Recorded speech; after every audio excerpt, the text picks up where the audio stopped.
Yeah, yeah, same thing. No, it's Old Navy. We got these at Old Navy, right? Yeah, okay.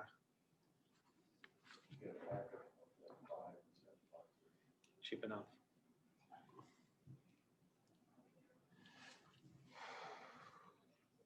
Okay, I'm gonna wait. According to my computer, we have about 2 minutes, and Mr. Calucci's not here yet. I believe Mr. Hayes will not be here, so I'm just gonna wait a couple more minutes and we'll get started.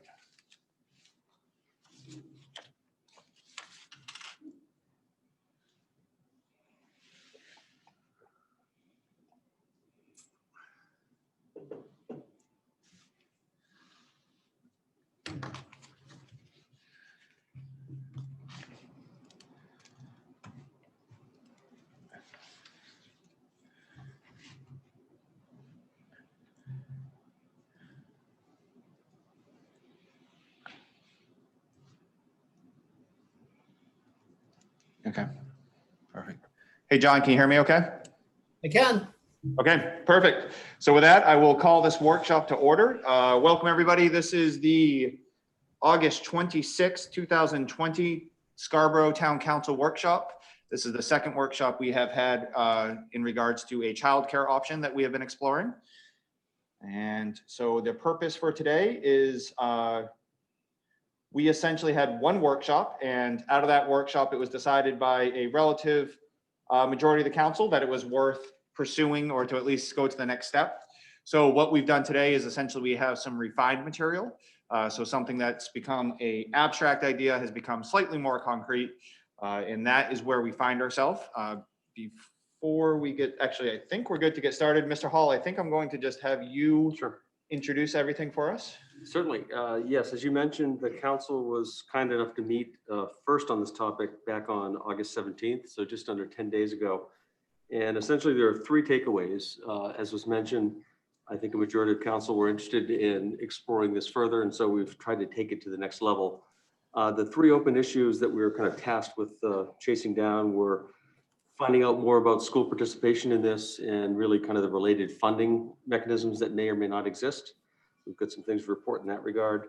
There were questions around liability. Is there any unique and different liability given the times we're living in and what we're contemplating here? And lastly, kind of more refined lease terms so we can actually start to put numbers on a page and understand what it means. So we're in a position to kind of share the fruits of our labor over the last 10 days or so. And we certainly appreciate the council meeting again in short order in workshop session. Really time is of the essence. Todd is in daily contact with families that we're offering before and after care to, and they are scrambling like we all would be, I suppose, making arrangements best for their families. So the sooner we can be clear that we either have or we do not have an option, the better for all involved. So with that, there were 4 documents supplied as part of backup material to the agenda. And it may make most sense to start right where you're there, Mr. Chairman. What you're looking at is a letter of intent. This was drafted by town staff, Liam and Todd Souza, directly with the listing broker. It's important to note that her client, the owner of the building, has not agreed to all these terms, but these are what we've, again, worked with the listing broker and have for consideration. It's worth noting that these terms were used in the analysis that we'll go through momentarily. Todd, perhaps, or Liam, I will defer to either or both of you to perhaps talk about the highlights of this, but I do know we were mindful of a number of the questions, comments, concerns received at the last workshop and tried to incorporate some of those concerns into this language as well. Sure. You want to start? Yeah.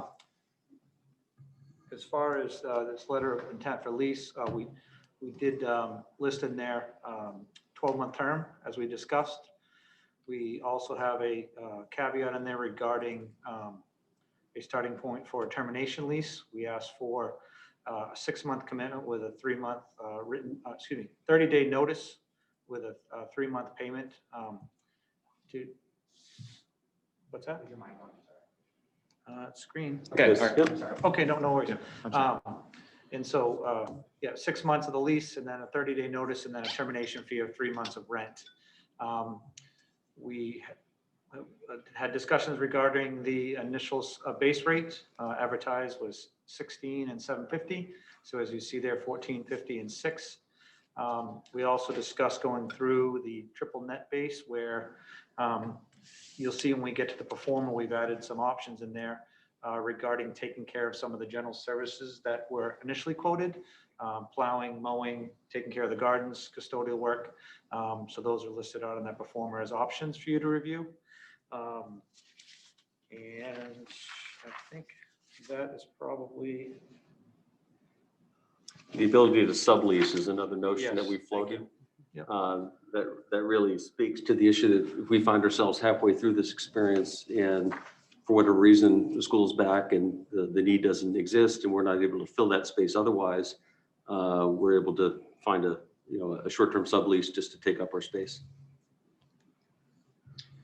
So at this point, because I think we have 4 pieces of information here, why don't we take them bite by bite? And so I have one opening question. Todd, just so I'm understanding this right, it does look, we could buy out a lease so to speak for 3 months. So if I'm kind of doing the school year correctly, if the kids go back in January and the demand has dropped off, we can buy that lease out for 3 months. Is that correct? So essentially pay 9 months instead of 12? Correct. Am I 30 days understanding? notice with a 3-month kicker, yes. Okay, and then the advertised rate for the lease was, you said $18 or $17 a square foot, or? Yeah, 16 for the retail and 7 for.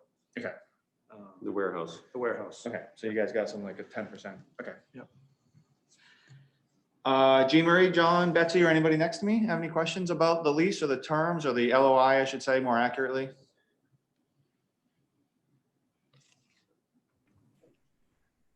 So this is Betsy. Todd, so can you just explain again the extra fees are, so they're saying the real estate taxes and all the maintenance and all that is included or it's not included? No, triple net. So the 14, 50, and the 6, those are lease terms based on square footage monthly. And then there's the triple net costs, which bake into that. When you're looking at, when we get to the performer, when you see the lease numbers, that's the lease rate, that's property and liability, and that's taxes built into that number. And so we kind of. Property liability and taxes. Okay. Yep. And so, but as far as, maintenance and property management, all those things are down in the facilities numbers when we look at the performer. Okay. So I think my other questions are on the performa and we're not there yet, Paul. Okay, thank you. Anything else on just the letter of intent? I was happy to see that they are willing to consider a sublease. I mean, I think that's important to have in any lease like this. And you notice that it won't be unreasonably withheld. That clause we were talking about in relation to something else the other day, but that's pretty standard in real estate stuff. So I need to underscore, these terms are what staff has proposed, and we're mindful to the input from the listing broker. So these aren't pie in the sky. They are subject to final approval and confirmation from the owner. So I just want to make sure we properly represent what's in front of you. Good. Tom, which one would you like to go to? I think the performa makes sense. Okay. Because the LOI flows directly into the performa. I'll just provide a brief introduction, and Liam and Todd were the architects of this. You may recall our first rendition looked at 3 different scenarios, kind of a cautious, optimistic, cautious, mid-range, and optimistic. We've chosen to present kind of the 2 ends of the spectrum, that cautious and optimistic for purposes of tonight. Again, the terms of the letter of intent we just reviewed are incorporated into these analyses. And I think I'll stop there, and perhaps Liam, you want to kick it off? Sure. So again, we tried to keep this as close to apples as we could. So as we've moved through, this is sort of the second conversation on the same subject. We tried to keep those terms largely mirror them to the degree we could. Again, modeling the cautious and optimistic, that's the range. The lease amounts there do incorporate some of those other costs beyond just obviously the rental cost, the rent per square foot. Utilities, again, that's the number that the owner of the property has provided us. Property management, again, Todd can probably speak to that in greater detail. And then that fit up cost is something that we've carefully costed out for what to incorporate into getting that facility into a sort of a need and purpose that we have. Labor and supplies, again, this is where things start to diverge depending on the two models. If you recall, the cautious was based on a model where the school department stayed in a hybrid system for a hybrid model through the fall. Again, this was presuming no programming and they go back to green in the spring. So you're seeing, again, no labor costs, but you're also seeing no revenue to match during that period of time. And then the July and August timeframe there is essentially the summer camp, providing the summer camp. So you're representing both the expenses and the revenues during that period of time. So just working down through that so we can just get a feel for what this model looks like. You have a total expense of $417,038, a revenue of $272,000. So you have essentially a net whole of $145,000. So that's what we represent as sort of our on its face exposure. And then again, we'll get to this other piece here, an underwriting offer. So we're trying to again model what that financial risk is to the town by moving forward with this. Now, again, it's one of the really challenging things right now is there are really two big variables driving how we're going to perform here. The first is what the school department does with their model, which is outside of our control. But obviously, those decisions will be based on how a pandemic evolves or doesn't, which obviously is completely outside of our control. So I see a question from Councillor Hamel. Yeah, I just had, I recall on the original scenarios that you had reviewed, was there an option where everybody, it's all remote? Was that a? So if that would be the red category under the school model. And that one, again, I think there was some discussion on that point. If I recall, there was some question as to whether we could continue to operate in some capacity during a education model that was red. I think to Todd's point, there are daycare centers that have not shut down operations. So whether we're classified as a daycare center or something else, that remains to be seen. But that is not a red model, is not something that we're modeling here. We've not explored that it's entirely likely, assuming we can do it safely for staff and participants alike, to even host students in a full virtual model as well. That's not something we've considered, but it's not inconceivable. In fact, So, but what effect would that have? I mean, we would not be able to offer this at all, right? It would be out, or So we that would be full on or full off, or? Yeah, so essentially, if we could not operate this in any capacity, obviously the revenues, you could forecast out the revenues fairly easily. In terms of the expenses, we'd probably exercise our escape clause. So we'd be looking at a 9-month exposure under the red. And again, a lot of that, ultimately how that nets out depends on how long we're able to operate. Mm-hmm. So that's how those revenues will sort of drive what that bottom impact looks like. Okay, sure. Thanks. Liam, can I just quick, for the virtual participants, could you see the pro forma when I wasn't sharing it, or did you just start to be able to see it? Could see it. Could you see it a couple minutes ago while Liam was talking? I could, yeah. Okay, I was confused on, sorry, I just needed to know if I was running it right. I'm sorry.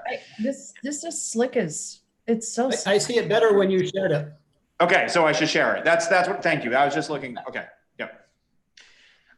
So one of the, Dawn, just for conversation, as a lot of people know, I'm in the same space, and it is a little confusing because the school's going red doesn't necessarily mean that businesses are shut down, right? So I actually don't know what that interplay would be. Is there a scenario that the schools are red that this would happen? Mm-hmm. Probably not, but it still could it might, I'm not speak because I don't know, I'm just brainstorming, but I know that for instance, my private entity that's doing something very similar to this, if the schools go red doesn't necessarily mean we're shutting down unless, because businesses might not be shut down. You're right. So it is an awkward interplay between the two. So.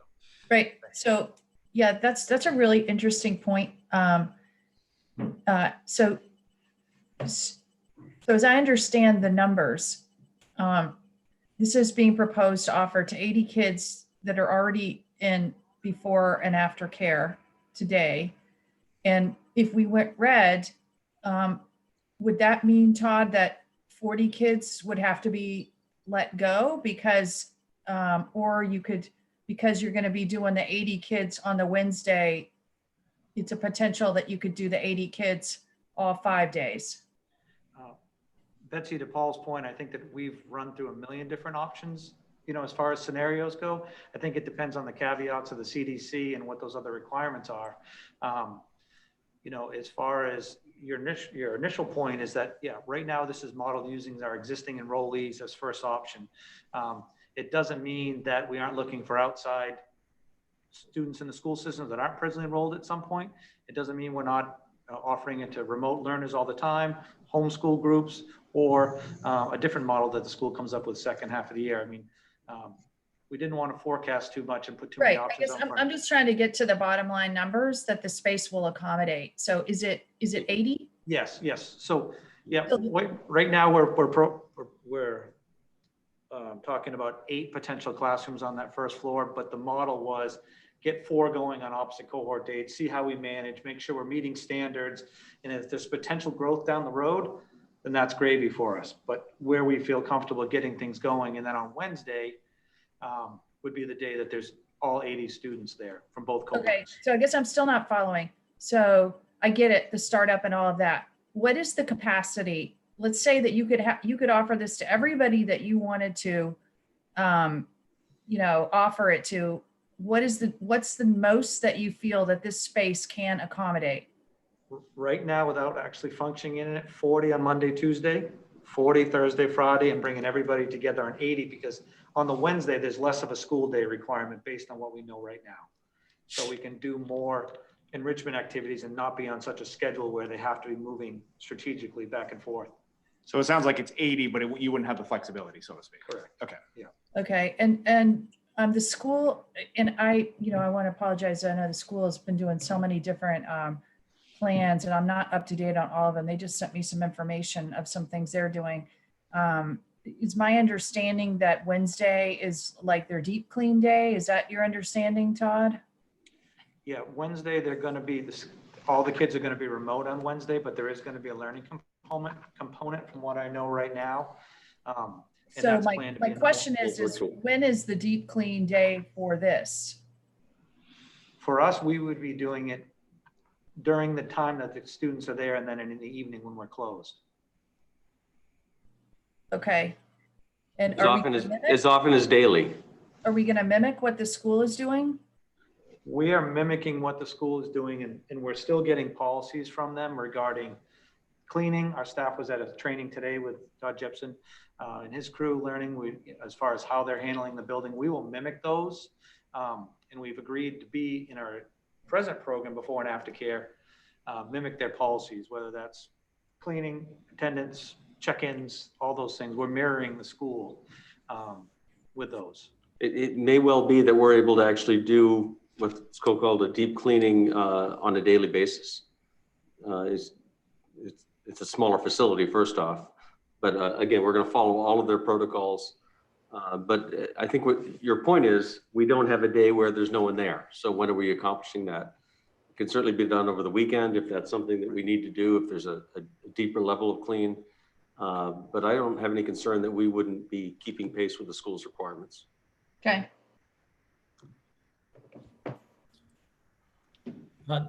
Sorry, John, go ahead. Yeah, no problem. So I'm looking at the pro forma. I guess this is probably a question for Todd. You have an optimistic with adjustments column. And I'm wondering, would some of those adjustments apply to the cautious pro forma as well? John, you're absolutely right. I guess I'm looking at labor and supplies for September to December. I'm sorry, go ahead. Yeah, no, you're absolutely right. Some of those could apply over once we know what we're dealing with. We didn't want to muddy the waters too much, so that was a note we were going to bring forward. Is that we kept things apples to apples, showing a separate adjustment where the potentials, because some of the adjustments that I'm bringing forward is using my staff, full-time staff, and so depending on where we are, what else comes green, do they have other responsibilities they have to play into? This is where we felt we were comfortable making those adjustments. So yes, some of those would come into labor and supplies on that side as well. And this contemplates an October 1st opening? This contemplates mid-September. Okay. Yep. Was trying to stay as close to the school schedule as we could with those factors. Yeah, John, just to, so you're absolutely right. So certainly the $5,000 in property management costs that we represent as a reduction, as well as, again, trying to apply it to the cautious model, the 18,000 reduction in labor and supplies from September to December. So, by back of the napkin math, 23,000 or so, we could reduce that potential financial exposure. Right.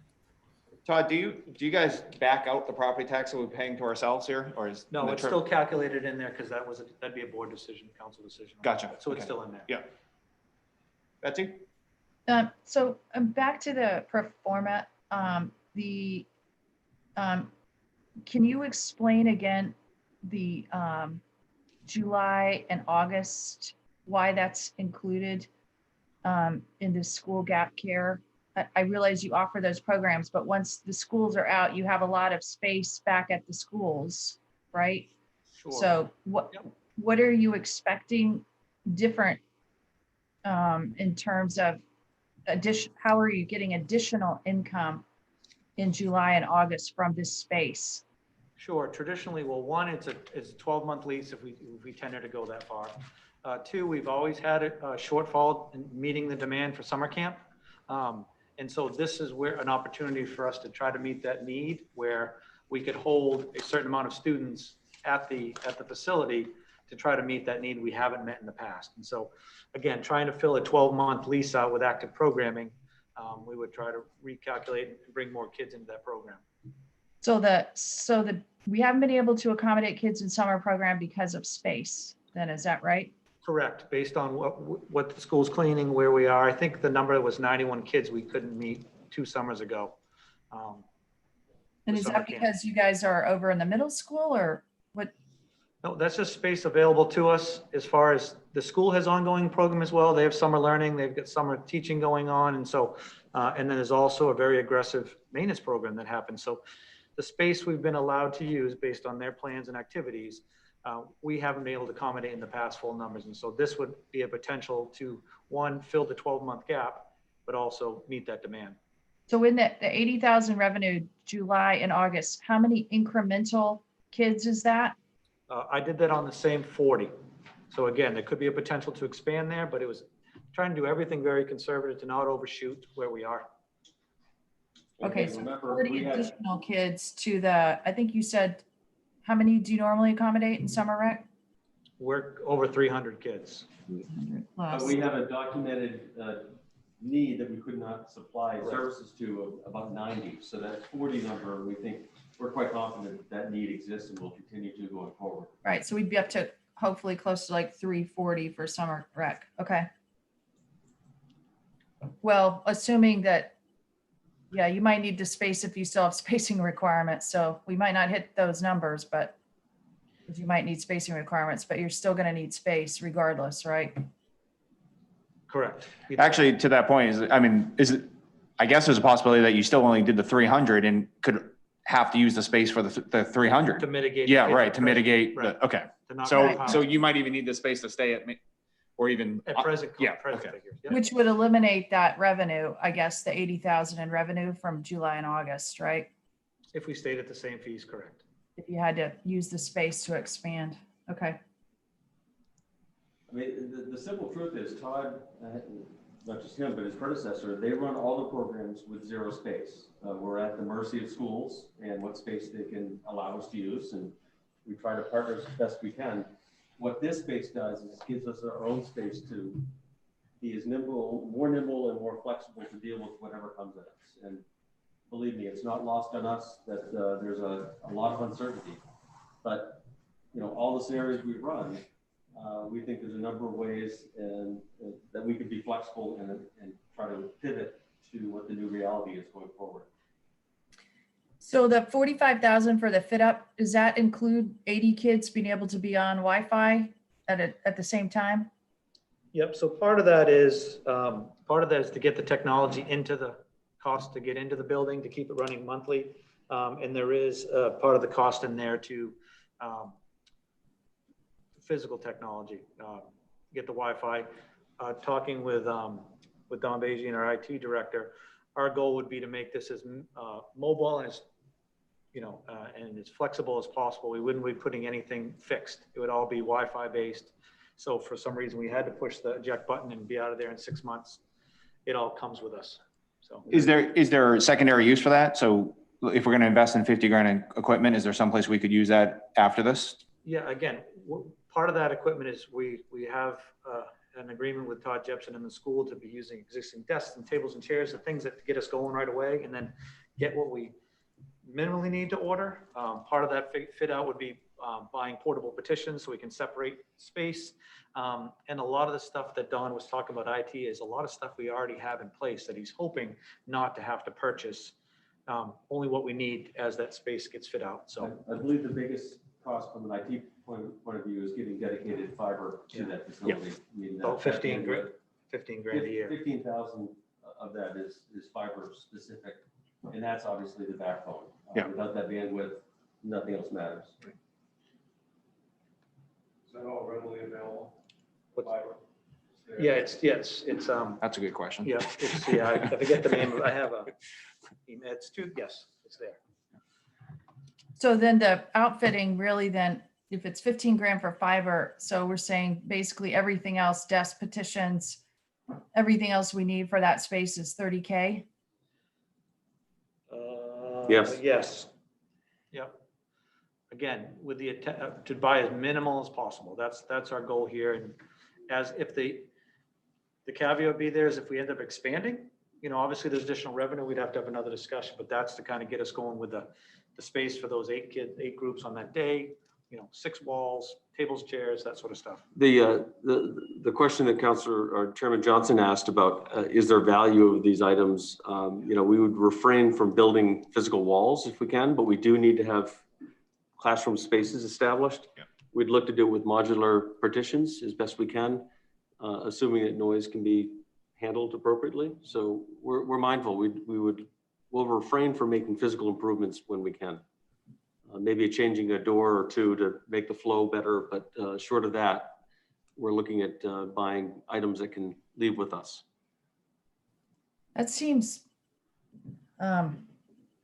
optimistic. I mean, it would be great if you can do it for that money. I don't think most businesses could, but maybe we have a lot of in-house resources we could tap, so.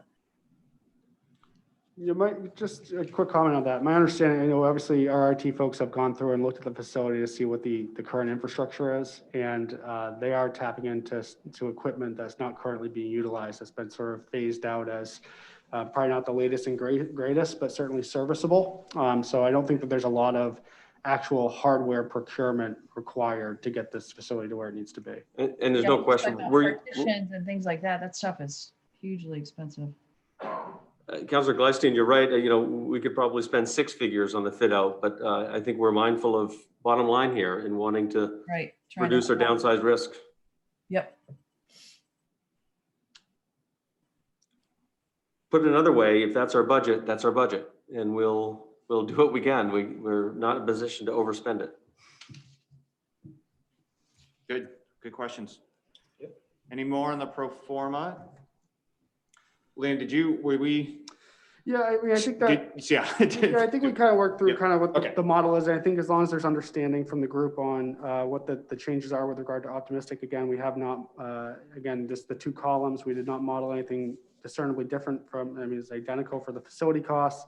The labor and supplies, you'll see that the only change there is some labor and supply expenses for January through June. Again, this would be the model presuming that we remain in a hybrid setting for the duration of the school year.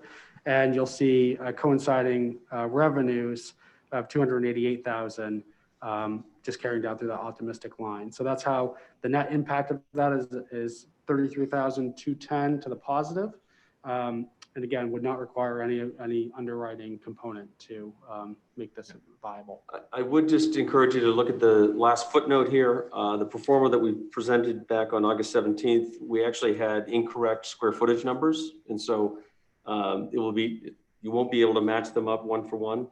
But we have confirmed that these are the actual numbers. And again, they reflect the numbers in the LOI. I think this is probably a good segue to the next piece, which is a potential underwriter. Yeah, before we do that, Can Tom, I?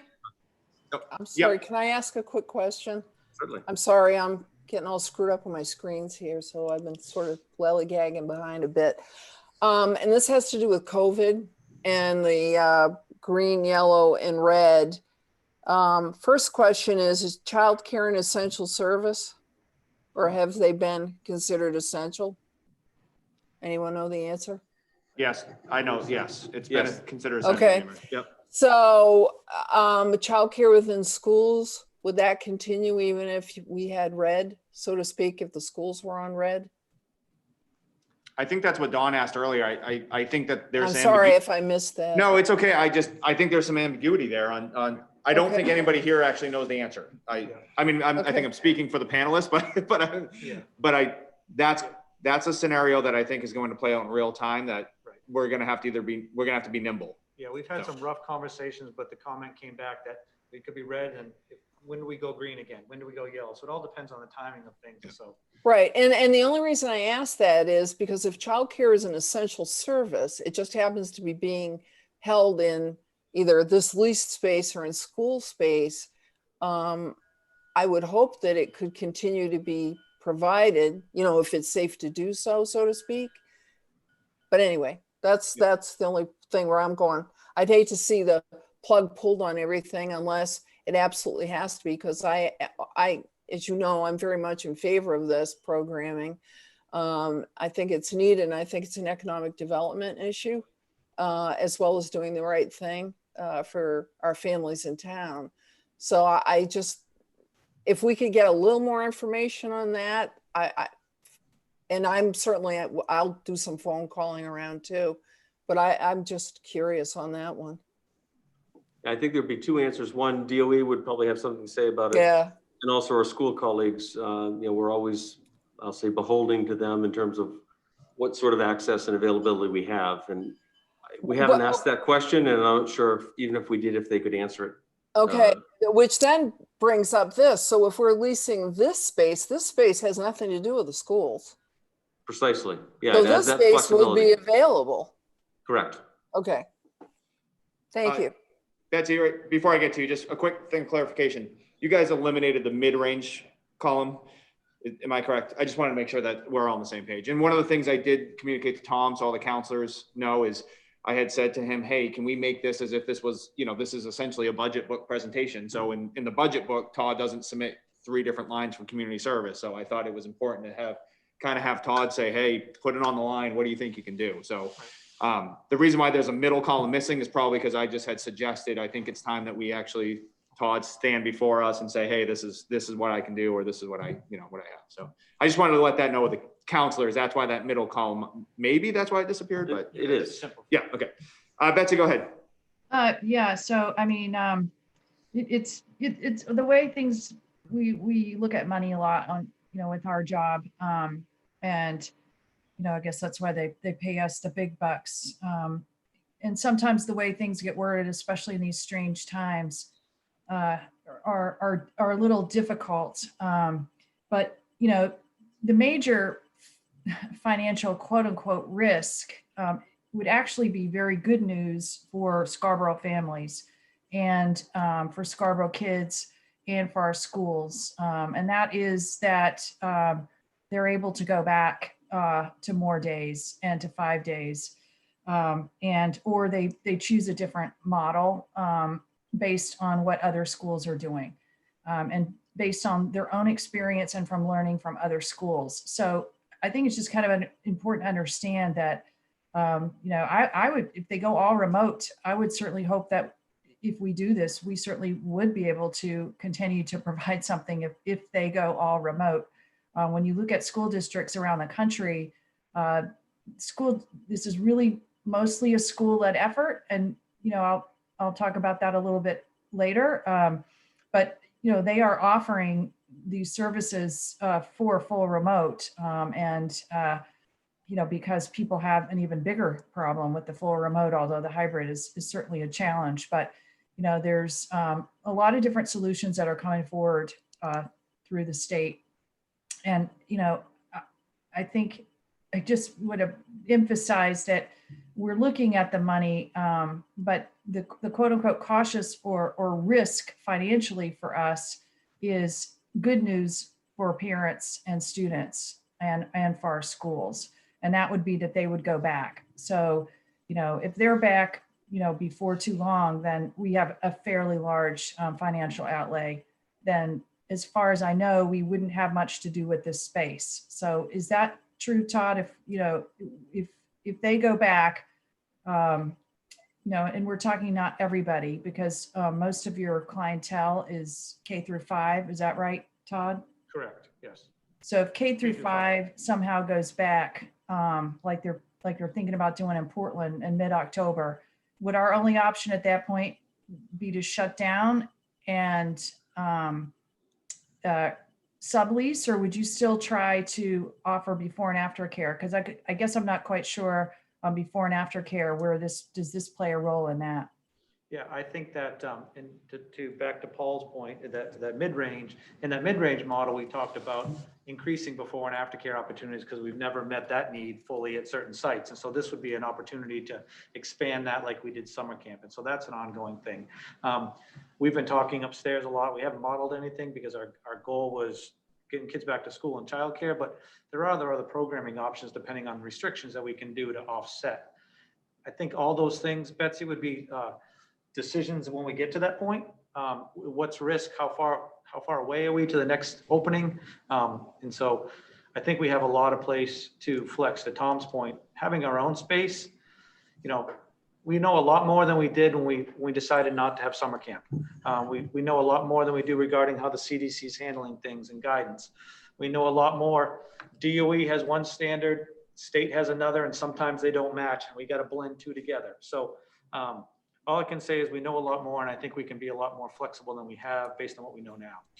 And actually, to add to that, I know Cumberland, for example, has opened up some of their programming to out-of-towners. I mean, obviously, we wouldn't do that, but if we went green and Cumberland or a different town, 2 towns over, we're still in yellow, you know, there's nothing stopping you guys from charging an out-of-town tuition fee for this program. And so There's plenty of options with a lot of our staff don't live in, a lot of school staff don't live in. We potentially could offer childcare to school staff that children are in. So there's ways to flex. Yeah, for sure. Councilor Clucci? Yeah, I was just going to agree that I think there's a million ways you could pivot this thing if the situation changes, but given that it's August 26th and you're looking to open this in less than a month, I think it's time to really get razor focused on picking a plan and trying to execute on that, assuming that there's support for moving forward. But I think you've done a good job to this point, fleshing out some general details. But I think if it's going to be a go, it's time to go. It's time to really start moving forward so that we're prepared and ready come middle of September, early October. All right. Oh, Don? So I don't know exactly where we are in the questioning on this, but I know at the beginning, Tom mentioned very quickly the question about school support. And I wanted to make sure we had a chance to talk about that again, because that still weighing kind of heavy on my mind. So I'm happy to hold it until. You mean financially or just in general? I mean, in every respect. Yeah, I mean, I can speak to that because I've had a conversation with the superintendent directly. I talked to Leanne this morning. Leanne's official response, and I believe she has the support of the administration, is that the way the COVID funding mechanism wasn't going to work for this funding wise. I think as an entity school wise, they're viewing this as not a whole lot different from before and after care. It's getting run by community service. It's a town operation. To be honest with you, I mean, Leanne and I talked today. I saw some value to come in and maybe have Diane and Sandy here because I know Sandy supports this. I haven't talked to Diane. I didn't see a whole lot of value, frankly, of having an elected official that wasn't on our body on this because they are overwhelmed as well. But I don't know, from my impression is I don't know what they would do right now, particularly because this is a separate lease on the House of Lights, right? So it's not their facility, it's not their program. That's kind of where there's not a lot of great answers. I know the general feeling is they support it, but bringing like a BOE member to this, Leanne and I both agree there wasn't a ton of value with it. So If I could just. Perhaps we offer- were wrong. Chairwoman Castellanos did respond kind of officially to that request or that issue, I think the day following. I have an email here on the 18th. Essentially, our inquiry at the time was, can you use any of the existing, I think it's a $2.1 million COVID relief grant toward Scarborough schools? Can any of that money be used to help advance this effort? The answer is no, for a number of reasons. However, in the interceding days, the governor announced another $25 million kind of new initiative. It's under the umbrella of DOE, which should speak volumes. I know Todd and Liam, Todd most recently today had conversations, and I think we've actually begun the application process to see if we can access some of those funds. I will say that it does appear that those are fairly clearly directed to districts on more of a need basis following the free and reduced lunch. So I don't hold much hope that there's tremendous funding available, but So I've had conversation with Sandy, and then I had to spend some time with Kate this afternoon. Got the application this morning. We've started filling it out, had rough conversations with Sandy, explaining how we would use it. I've offered that I would fill it out completely. It's something that, like Tom said, has to come in the school's name. It has to be submitted by September 4th. And the review period is 8th through the 10th, and the allocations on hopefully by the 11th. The coordinators told me today when I've emailed. Since then, I have a couple questions that I need to ask of her that I'll send out tomorrow to get kind of clarification. Caveats to the grant that we need to figure out is what's the cap. It is similar to the previous CRF funds where things have to be allocated and spent by December 31st. So again, working through those, and then there's a budgetary part, which luckily for us, we've been in the middle of for a couple of weeks now. So I think we're ahead of some of these other places that are trying to prevent this. We've been thinking about it. So I don't think any of that's a heavy lift. Obviously, they would have to get school board buy-in, but there's really no risk to them. The risk is we do everything we say we're going to do to meet the standards of the grant in good faith. yes, so I guess we intend to pursue it to its fullest, if you will. The good news is none of our financial models have included any of that. And so that would be a so-called bonus. And I think that's the right way to be looking at it this time. Having said that, I don't expect it will be the savior for us and be the answer to our problems. I think there will be so many restrictions associated. And given our demographics, economic demographics, I think it may be very difficult for Scarborough to significantly access those funds, but we'll pursue it to its fullest.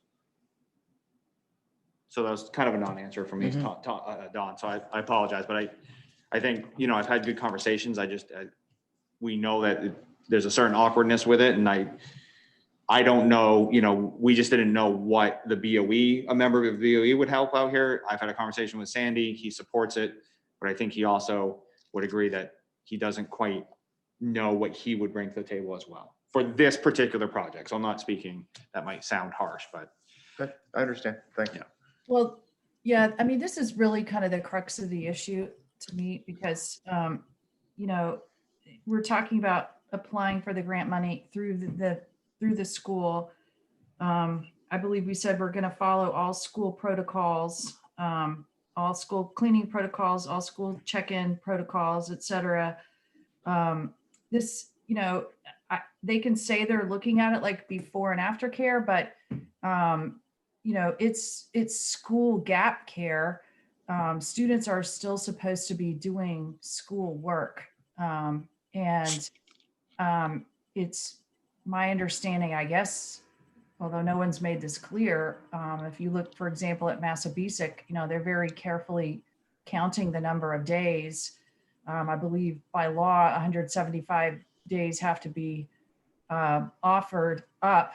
Massachusetts has changed their law, I believe, to be 170 days, and then they've specified what the education can look like.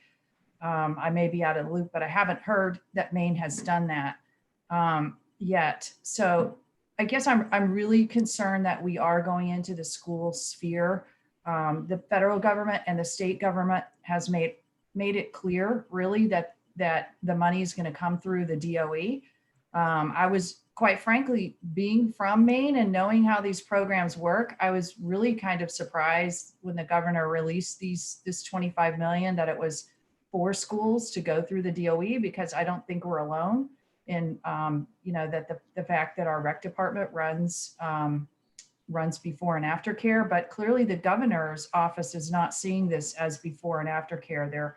They're seeing it as school gap care. So and we looked at the liability letter. I don't know when you want to talk about that, Paul, or if you want to from the attorney. I thought it was well put together, but you know, there is some liability for us.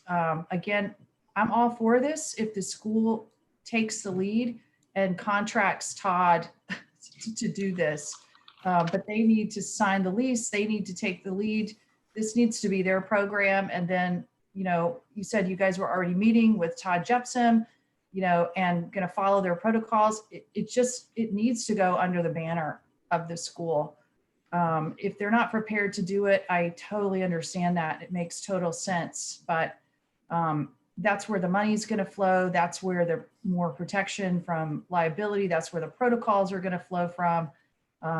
So I think that if we can make that adjustment to have the school take the lead, that, you know, this is a good thing. And it might answer one of Chairman Johnson's questions last time, that if the money does flow through and it does need to be needs-based, then I think that that's going to give an opportunity to, you know, open this up to some students that might have greater need than other students. So, I mean, I know everyone has needs and this is a terrible situation, but, you know, I just think it's going to be a lot cleaner coming through the schools. Well, why don't we do this? We're halfway through the agenda. Betsy, part of the agenda is we're going to go with the liability. So why don't we save this conversation till we're through the agenda? So I appreciate your comments, but let's get through the 4 items and then we'll circle back. Mr. Chair, Yes, but be mindful of what I just said, Miss Katerina. I am. I'm very mindful. Okay, I'm so then why don't wondering- we take? No, hold on. Please let me finish. Don't interrupt. Thank you. Do we even have the support of the council to do this? Because I feel like we may be spinning our wheels here. Like I said before, we're going to get through this agenda, then that's going to be the last question we answer. Okay. All right. So with that, let's go on to the next part. Mr. Hall, is the underwriting, I believe you. Yeah, I would suggest that flows best Okay. from the pro forma. Looking at the cautious scenario, and as Liam said, there's probably $25,000 or so better that we can do. You know, that leaves a potential financial exposure, worst case 55, as this says, and it could be as low as 20. To that end, and I think Chairman Johnson, you're best to speak to this. We have been talking for some time about, is there a way, and initially we talked about the schools maybe being our underwriter, if you will, to really give us the confidence that if things go south and the numbers don't work, how can we be made whole or at least survive through this? And so with that notion in mind, I think you approach some private entities in town. Yep. Yeah. So I can give a backstory. I'll go way back. So before COVID hit, I was in discussions with Peter Michaud and Rocky Rispera, the owners of Crossroad Holdings. There was some temperature to do some sort of joint capital campaign for our turf and track field. And they were more than willing to match donations. And the complexion of that wasn't completely ironed out, but those were conversations we had. Clearly, it's in their best interest to be active partners in the community. And I consider it my job to ask for money because if we don't want to pass money to the taxpayer, then I will make phone calls and ask for money. So those talks were actually going really positive and we were close to essentially executing a plan, but COVID hit right at that time. I think counselors will remember the timing for that. So since then, for obvious reasons, that's been put on the back burner. And since COVID has transitioned, I don't want to speak for them because I do not know 100%, but I do know that they've helped out on the school side, or they are helping out with the school side. The school has some retrofitting to do. There are some costs incurred with the retrofitting. So Crossroad Holdings has, obviously they're in the construction business. So I believe they are going to offer some sort of at cost or materials only for some of the retrofitting for the school. I believe there's one other aspect to it, like I can't quite recall. So being the opportunist that I am, after the last workshop, I called Peter Michaud directly and I just said, hey, any thoughts on this? And I floated this to him and he said, hey, let me get back to you in a couple days. I actually heard from him actually on Monday because I was at Staples. So we called him on the way to Staples and he just essentially said, yes, this is something we'd be willing to do.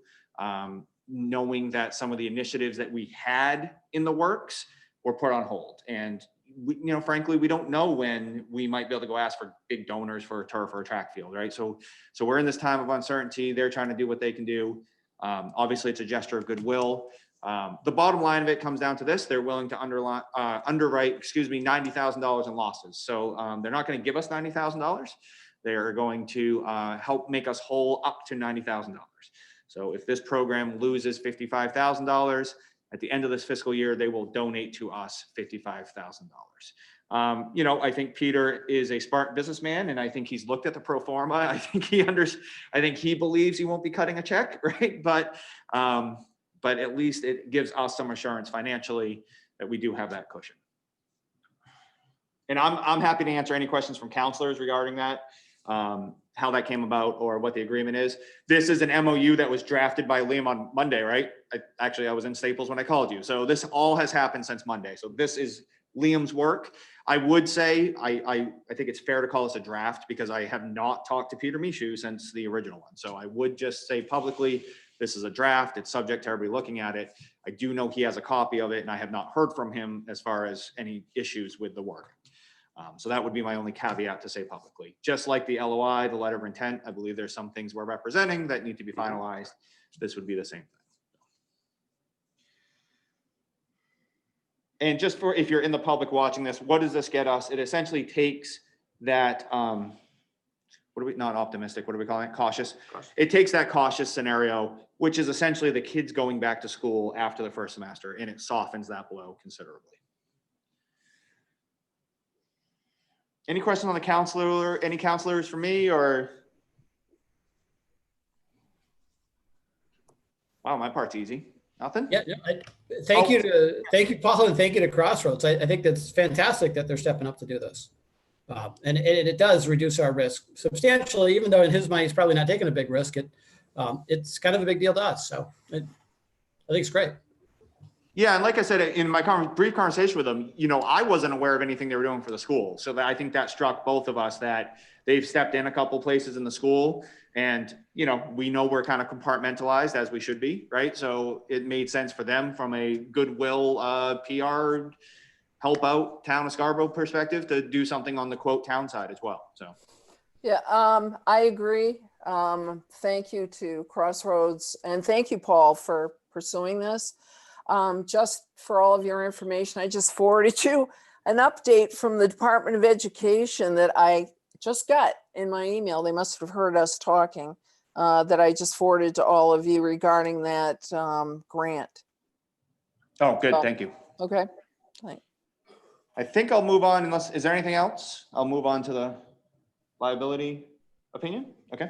Yeah, I mean, that's, good job. I know last time we had the workshop, we asked if the school can underwrite the loss.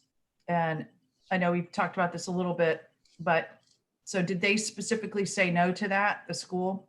Yes, we received a 2-sentence email from Leanne, I believe, less than 24 hours afterwards that said that they were not underwriting the loss, correct? And I'm not going to pretend to speak to exactly why. So Betsy, I believe you're the BOE liaison, so I would totally encourage you to get the answer straight from either Sandy, Diane, or Leanne, because I'm not going to pretend like I can articulate it right now. I just wondered if we had a specific, and I know we talked about it, but that was in relation to the 2.1 million or whatever. So I was just, yeah, totally. She sent an email to me and Tom that essentially said that's a no-go, and then that's when I picked up the phone. So. well, yes, it was, good job doing this. Thanks. All right, bear with me here, guys. Everybody see that okay? Okay, Tom, you take it. I'm going to step out for just 1 second. So I'm going to let you. Sure. Okay. So forgive me, I have been out of the office, so I just read this in depth this afternoon. But the long and short of it from my perspective is that no surprise, we are entering some uncertain waters. And the courts will sort out in the coming years and decades perhaps, what sort of liability may come through, efforts and endeavors during this period. Having said that, there's an inherent amount of risk that the town assumes kind of in all the time in most everything we do. Worth noting that there's the Maine Tort Claims Act, which clearly recognizes that and limits our liability. And in fact, it provides this level of immunity for interesting public outdoor recreation, as I recall. So we did pose the question to our legal team, and what you see here on the screen is a fairly lengthy conversation around all the relevant issues. They are recommending that we consider adopting a COVID-19 health and safety policy specifically to help buffer some of those exposures. And beyond that, also kind of a waiver and release of liability. We have traditionally have one that parents sign for participants in our before and after care in our summer day camp. This would obviously extends well beyond that and is specific to some of the particular circumstances with the COVID-19 situation. So I would look for us to layer this on top of our existing waiver, which speaks more to guardianship of their kids in our custody and payment and kind of the nuts and bolts of that relationship. All of those factors still pertain. This would just be an extra layer of protection that we would certainly look to employ. So I guess, again, the long and short is, yes, there is some uncertainty going forward and potentially some exposure, but this is the business we're in. If anyone else has a different interpretation of what they said, I certainly welcome that. Thanks, sir. Liam, did you have something to add to that? Or I did not. okay, sorry, your eyes looked like they might. Okay. Anybody? Any questions on the? Yeah, I did. I'm trying to bring it up.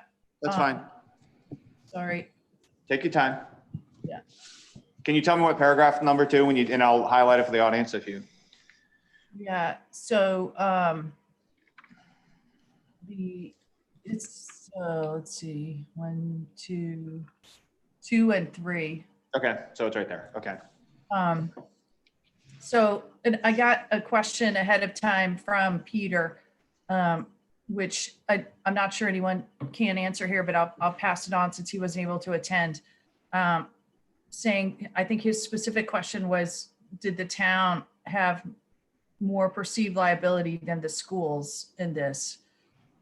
So I'll put that out there. And then in my question, I think it says, that we would have the limited liability, but would that be per student?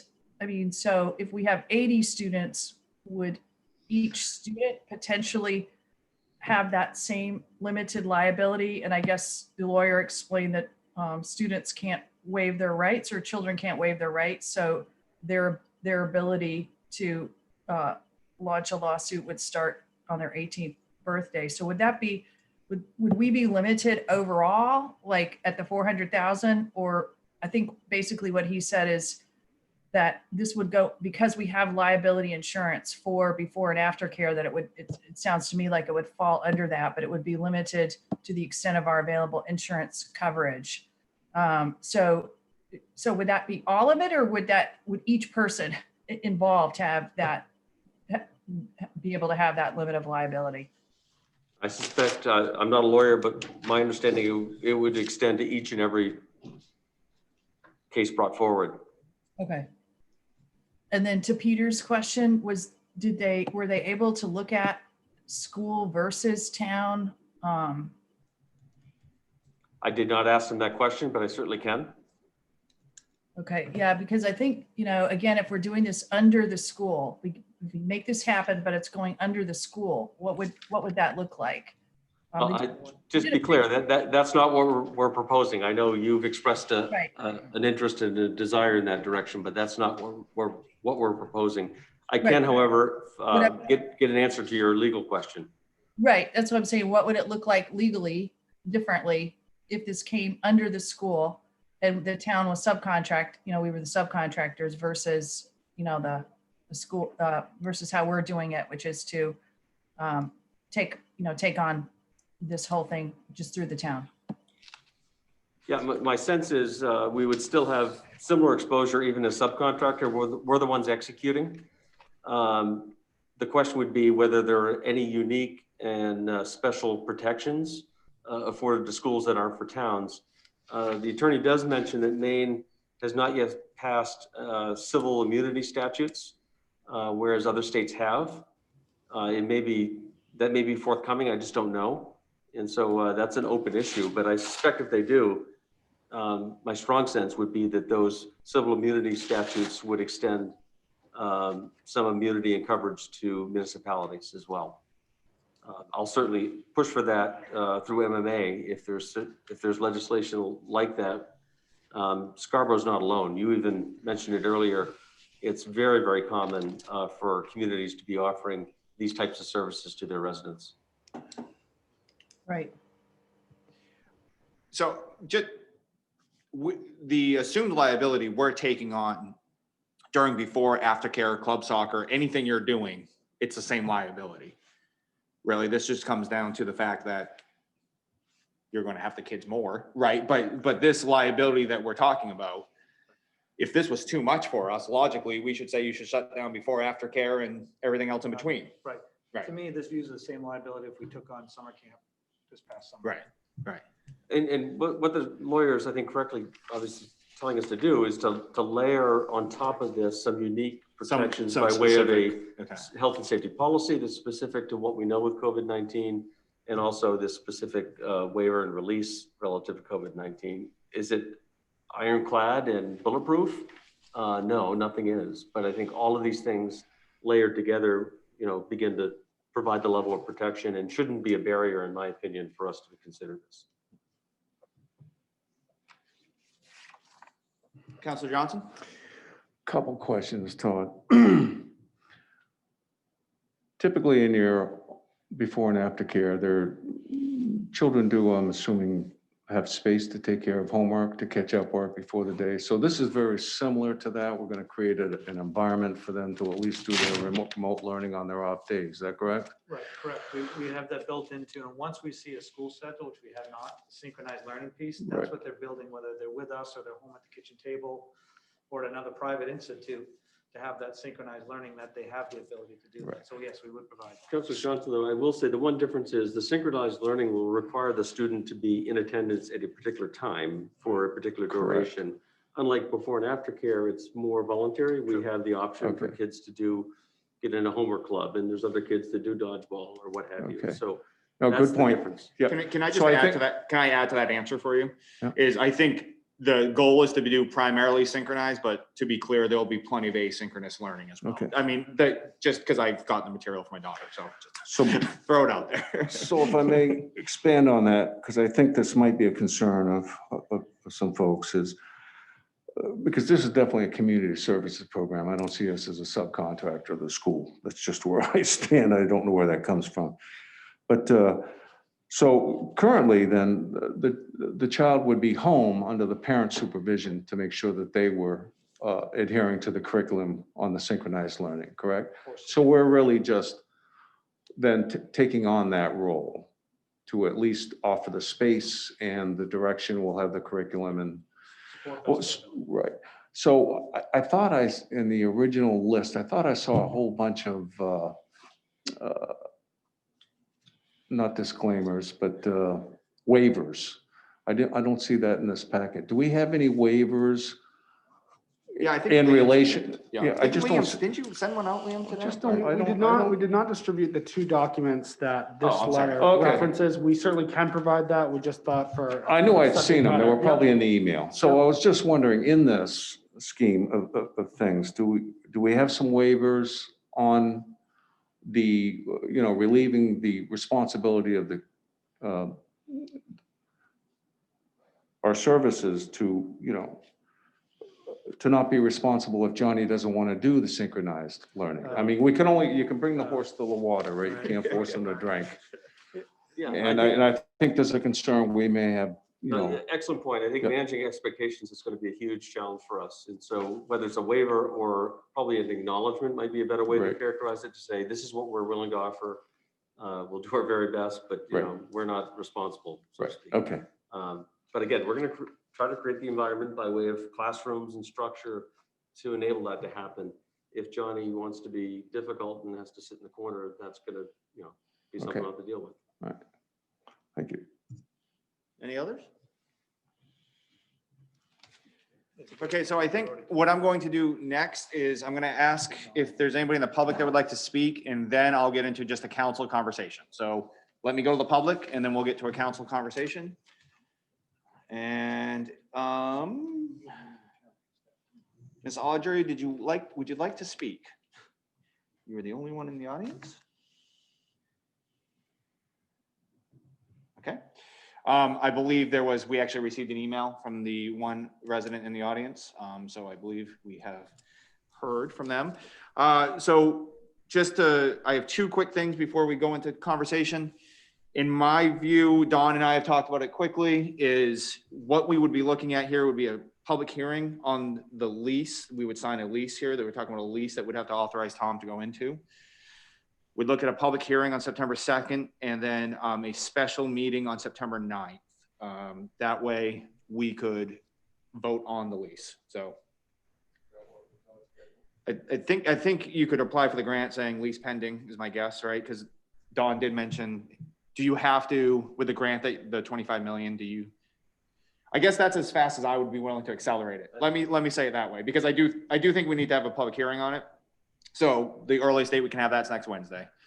You don't technically, if you wish to have. No, I understand, but there's lots of things we don't technically have to do that we do. So, yeah. Time is of the essence. Right. The week matters. So I think Todd's prediction of mid-September is probably later. Yeah. September or October first. Just functionally. Yep, sure. Putting staff together, ordering stuff, you push that out past the Okay. 9th, a couple weeks. Yep. So I just had Sure. a process question Yeah. on that. The timing, I think we've done a good job of trying to move swiftly with a lot of unanswered questions. And I think staff has done a remarkable job in terms of trying to set those up and knock them down one after the other. The big question I have is, if we agree to a timeline like that, will it still allow us to address what I feel is a threshold question about any support coming, down from feds through the state to us? Good question. Yeah. And so I'll speak a little bit more about that later, but it does seem we have a pattern here where we always end up on the municipal side of like, whoops, okay, it doesn't apply to you, okay? And including other funding that was approved during the budget cycle. Oops, no, we're not going to use it for that. So I just, that question, if we don't, I want to make sure we have a set certain time of when we're going to address that. And I think that's something was the most important question that I was hopeful we'd be able to answer at the beginning. And I'm okay if we answer it at the end, but I'm not okay if we can't answer it. Sure. So- Yeah. Yeah. And I think what we're doing right now is probably rightfully so, assuming nothing's coming down the stream, right? I mean, but it sounds to me like you're making an attempt. Right, even, just to reiterate their timeline, due on the 4th, they're evaluating 8th through the 10th. Their goal is to award on the 11th. So we wouldn't know that on the 9th either way. So just to be clear. But you would at least say, hey, we'd at least know, we Yes, can we see your submitted work. X. You could show us your work, right? You could. Oh, absolutely. Yeah. Yep. Again, no guarantee that it's going to offset anything. Councilor Cucci, and then I have one more comment before we do the councilor debate thing. So I was just going to add to that. Your pro forma is showing a likely profit on the program. So it's unlikely that you're going to qualify for any outside funding. And I believe we have to have Typically, 30% subsidized lunch. And Yeah, they said the goal is they're going to try to target 35% free and reduced lunch. Scarborough's at 12.7. so the second thing before we just get into our conversation, I think I've had 2 or 3 people, just full disclosure, I'm not voting on anything tonight, but I think I do own a private entity that is offering something very similar to this. So I do want to say that, full disclosure, in case there is any perceived conflict of interest. I assure everybody here, this is not going to break, or make any difference in my business. And I think you all know me well enough that I would not make one of these decisions based off some sort of perceived gain or loss, frankly, of my own. But I have had a couple people ask me about that. And I think the appropriate time is if we ever vote on it, but I'm saying it now to get it out of the way. So, With all due respect, I appreciate the disclosure of conflict, perceived conflict, or real. The way these work is it's really the responsibility of the remaining body, other than you, to Yep, decide whether yep. there is a conflict. And so I don't want to make this more complicated than it is, but it's probably worthy, based on that disclosure, that the rest of the body speak about what they just heard and agree whether there is or isn't a conflict. okay, fair enough. Who wants to start? Councilor Hamel? Yeah, I'm intimately familiar with the conflict of interest requirements. You know, in fact, I went through them and I don't know exactly why, but part of it has to do with with clamming and a lot of relatives who are clammers. But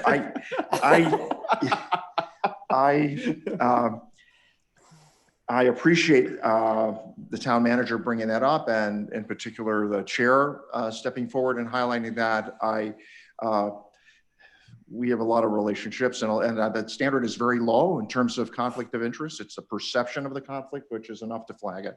But I spent a lot of time working with Chairman Johnson, and am confident that he is able to separate decision-making on this matter from whatever business interests he has, perceived or otherwise. So. Councilor Johnson? Yeah, I was just wondering, I thought the timing of that discussion on conflict would be at the vote. Is that not correct? Yeah, I'm just doing it now because Okay. I've had people ask me about it. So Okay, I'm just. no, I respect that. I'm just going to reserve comment until the vote. Sure. Yep. Any others? Betsy? Yeah, so, no, I don't think there's a conflict because you're not the one trying to offer the service or make money from the town. So, we can consider it further. And you can always decide to recuse yourself of the vote, but it looks pretty clean to me, but I haven't read as much as Councilor Hamel has, so I'll definitely study the issue and get back to you if I think there is a conflict. So and I actually didn't know your institution was going to be, I didn't know you were going to be offering that. So, so I think I've kind of expressed where I'm at, thanks to Councilor Hey, Caterina. Betsy, can we just keep it to the conflict and finish that and then we'll go back? Yeah. General conflicts and then, I thought we were Okay. Yeah, I'm sorry. Just because Jean Marie? Yeah, I don't have a problem. I don't see any conflict. It's not, you don't have any monetary benefit from this discussion here. So I don't see any conflict at all. I appreciate the fact that you bring it up though. I think it's important to at least broach these things like I did with Piper Shores. And the fact that my cousin was the treasurer of the board of Piper Shores back in the beginning of that whole discussion, which seems like years ago now. But anyway, so I'm fine with that. I'm fine with it. John? Yeah, I don't have any concerns either. I think you've steered this forward in a relatively neutral and unbiased way. And, if you contract with community services to take their excess students, then maybe we'll have an issue. But I think the way you've proceeded to this far has been absolutely perfect. So I don't have any concerns. Thank you. All right. Well, thanks everybody. I think it's important. And Councilor Johnson, I agree with you. I probably should have waited to the vote, but because people have approached me about it, sooner is better than later. So, okay. With that being said, I think I'm just going to open up to the six of us to have a discussion on where we are. I think I've given you the idea of what the timeline would be. With that, anybody want to lead off with where they are? Councilor Cucci? Yeah, I mean, again, I think this is one of the key roles of government is to fill the void when our people most need it. And I think there's a desperate need in town for this. I think I commend the town manager who's coming back in for this meeting during a very rare week off.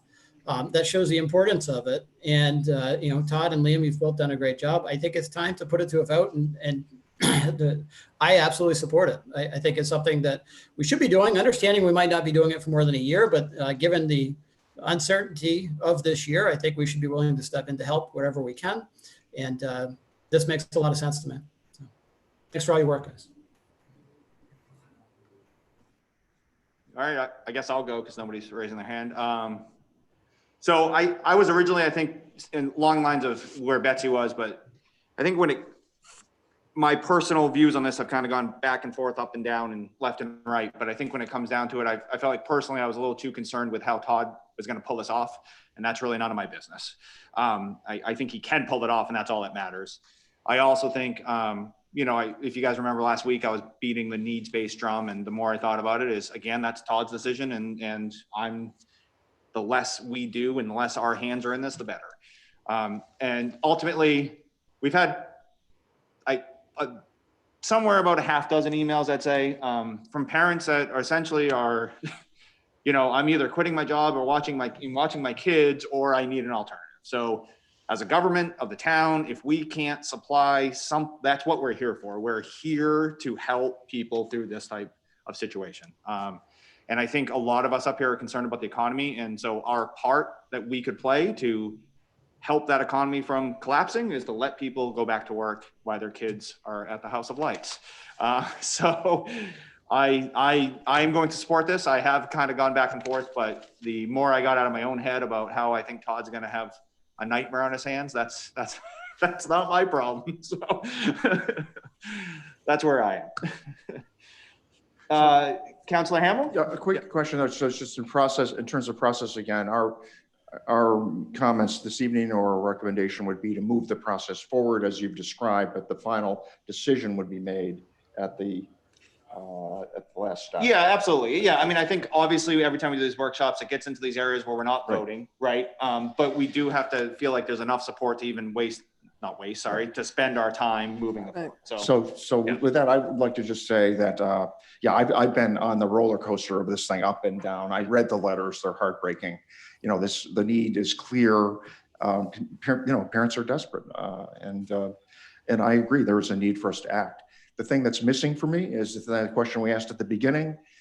This, I think, is not just a school or, municipal obligation, it's a town obligation. And without both sides of the town, one budget, one town, one reality in Scarborough, we must get some sort of affirmative statement of support and actual commitment from the school. And we've demonstrated an ability to do that in the past.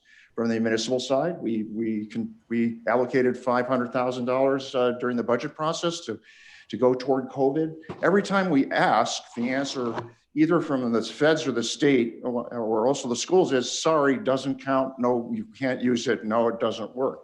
So I'm want to make sure we ask the question. I want to make sure we get an answer, and I want to make sure that we, get some sort of statement that there's going to be, a comparable level of effort and support for this, which is ultimately addressing a very basic need. But I'm okay for now going forward with the process. Okay. So, Yep. Councillor Caterina, then Councillor Johnson. Yeah, I mean, I've obviously made it clear since day one that I feel this is definitely the role of town government or the town as a whole. In this case, I don't see us separated from the school. Working in partnership would be great. And if you don't mind, through the chair, Mr. Hamel, I'm curious on are you saying that you're looking for a statement of support from the school? Because I think they're a little antsy about their monetary issues potentially. No, I understand. I understand the question. If I may. Mr. Yeah, Chair, go ahead. No, Yeah, I that's why I'm understand asking questions. it. Go for I'm it. just Yeah, curious. So yeah. I know we're working through this, and we're likely not going to have an answer till the end in terms of what the school can do or not do. But we have a lot of authority and a lot of flexibility at a local level. So I would look for the schools to do whatever they can and to help us.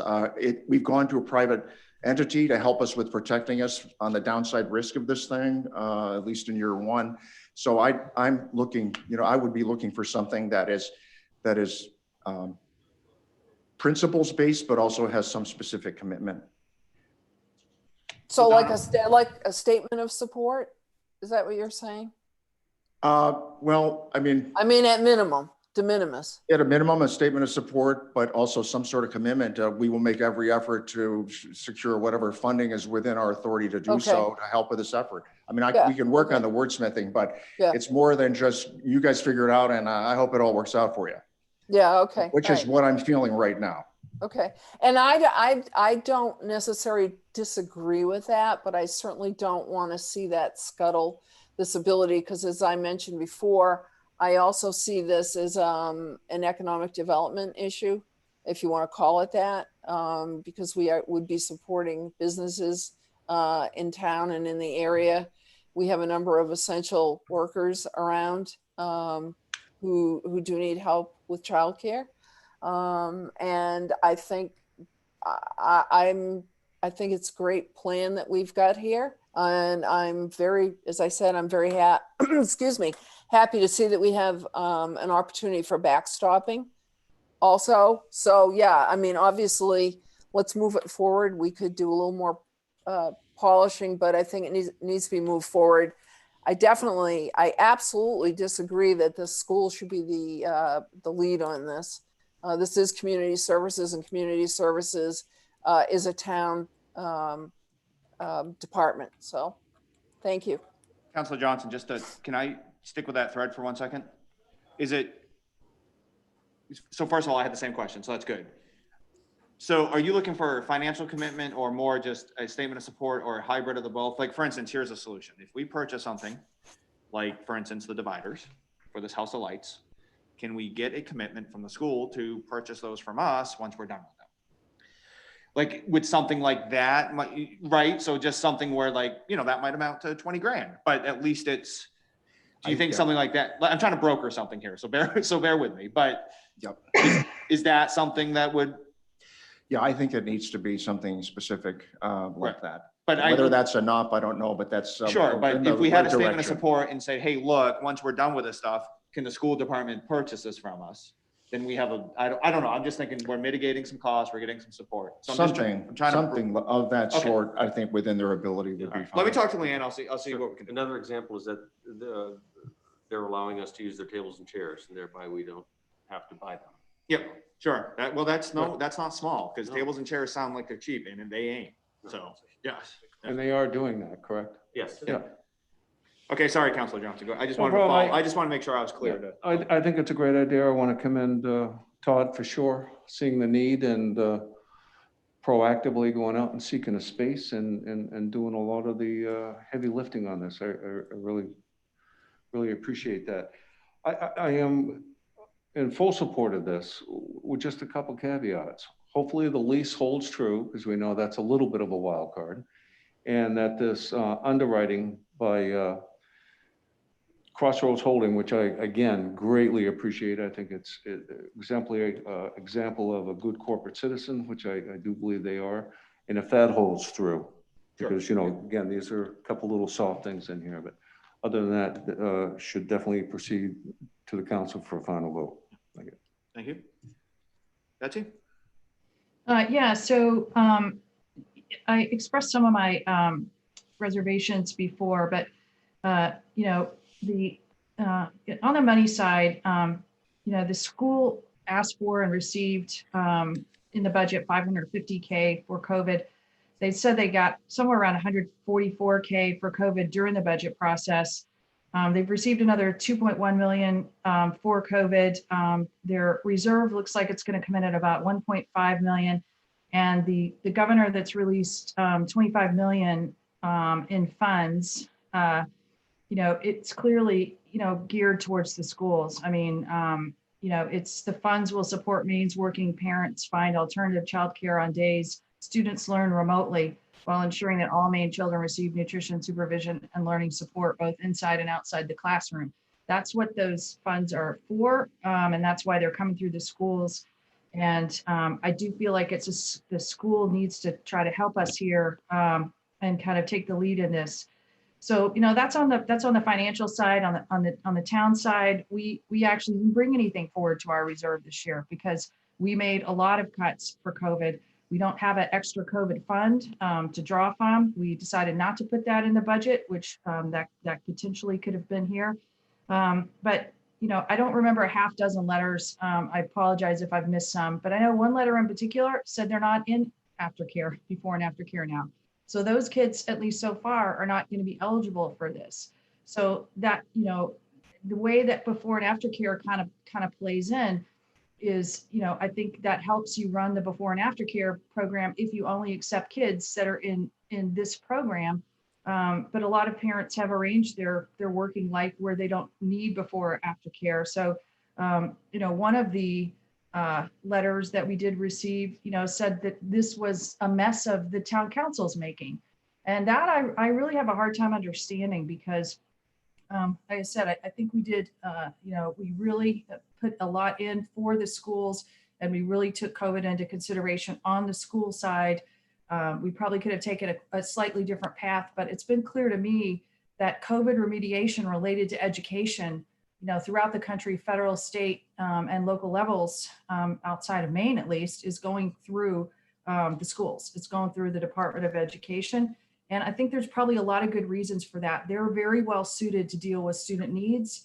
They're well suited to make changes very quickly that they may need to make.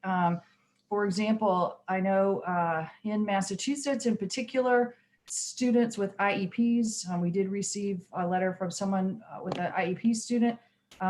They're going all 5 days. So, again, I emphasize that our schools, are going to need to be flexible as they come up, and for them to be able to offer this, or work with us, to take the lead on it, but offer it, it's going to give them the most flexibility to be able to do what they need to do for our students. But they know far better than we do what needs to happen in this for this school gap care. It's not before and after care. It's truly educational days. It's remote education. And I can't support it unless I'm with where Councilor Hamel is coming is, the schools are super busy. I totally get it. I'd really love for them to sit down with us and say, we want this to happen. How can we do that? Because I just think they're going to know so much more than we do. And we're already saying we're going to follow all their protocols. We're going to clean the way that they clean. I do offer kudos to Todd and Tom for working on this, and to the council for taking it forward. Interestingly enough, the leader articles came out today. I believe I was one of the ones who said we should continue to look at this up to this workshop, but leader didn't report it that way. But anyway, at this point, I really think the schools need to step up and help us out here to figure out how to make this work. And to make sure that we run it right. And that's where I'm at. Hey, Betsy, can you commit to picking up the phone and calling Leanne? Because I'm having a hard time articulating why the BOE/school/the administration is staying away from this. And I would really appreciate some help. I said, can you call Leanne or personally and just have a dialogue with her? Because I feel like a lot of the statements that you make, Leanne has answers to that I think it's just worth you guys talking about. And you're the BOE liaison, so it would make sense if you guys kind of connect. That's all. Can you do that to help me? So. Sure, absolutely. Yeah, awesome. Thank you.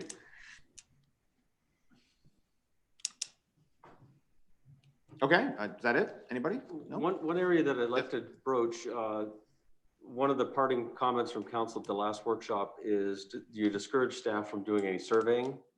Just to see what kind of interest there actually is in the community.